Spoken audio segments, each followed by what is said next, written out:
Most executives don't succeed in the media because they're naturally gifted communicators. They succeed because they prepare deliberately.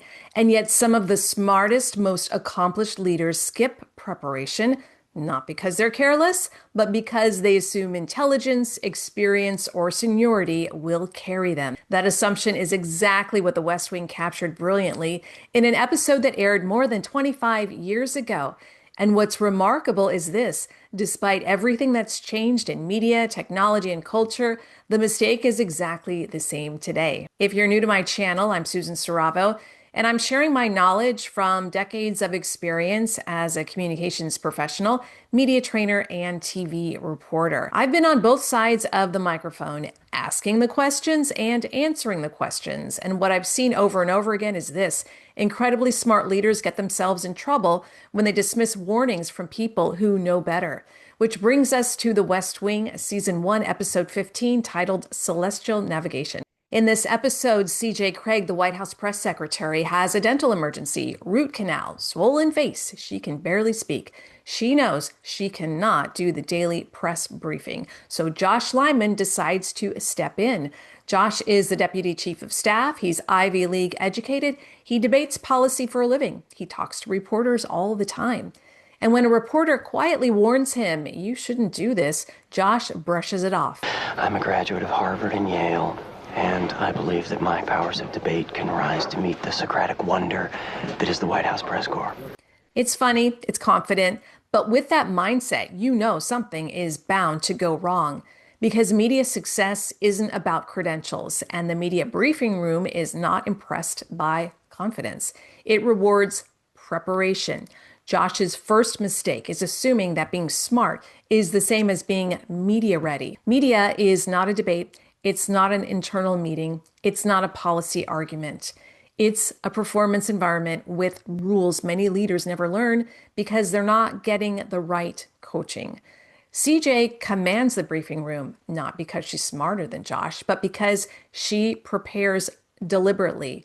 She knows which topics are dangerous, which questions are coming, what she will and will not say, how to redirect without sounding evasive.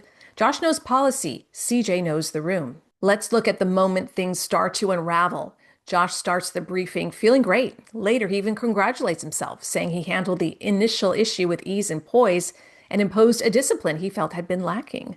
That sentence alone tells you everything. Because the moment a spokesperson believes they're imposing discipline on the press starts testing boundaries. When was the last time the president had a cigarette? Mike, you sure you want your one question to be that stupid? It's not a stupid question, Josh. If the president's going to continue to be so adamantly anti-tobacco... The president quit smoking years ago. He bummed a cigarette from me on Air Force One 2 days ago. Well then,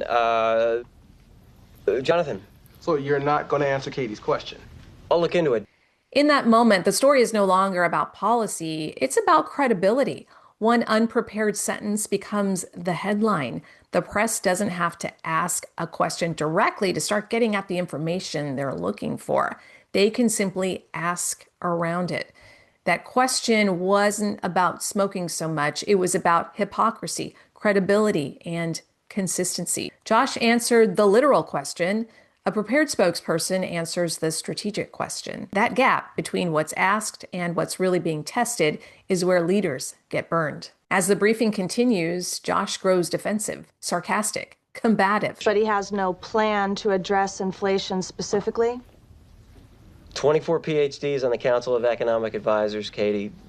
They have a plan to fight inflation. Is the reason you won't tell us about it that it's a secret? Yeah, Danny, we have a secret inflation plan. Secret. At this point, the press doesn't need to do anything. They just let him keep talking.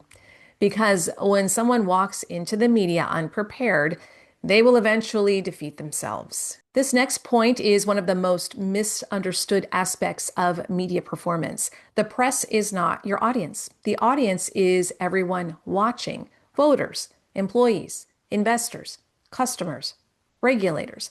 When you sound dismissive or evasive, the audience doesn't think you're clever. They think, what are they hiding? Why won't they answer? Why are they annoyed by a fair question? CJ understands this instinctively. Josh never considers it. Why this matters even more today. This episode aired more than 25 years ago. There was, at that time, no social media, no instant clipping, no viral outrage cycle. But today, that cigarette comment would be clipped, captioned, shared, debated, and weaponized within minutes. The environment has definitely changed. The margin for error is even smaller, but the mistake is exactly the same. Leaders still walk into interviews saying, I'll just answer honestly. I don't need media training. I'll figure it out. Josh tried to figure it out in real time, and the room exposed the gap. What to do instead?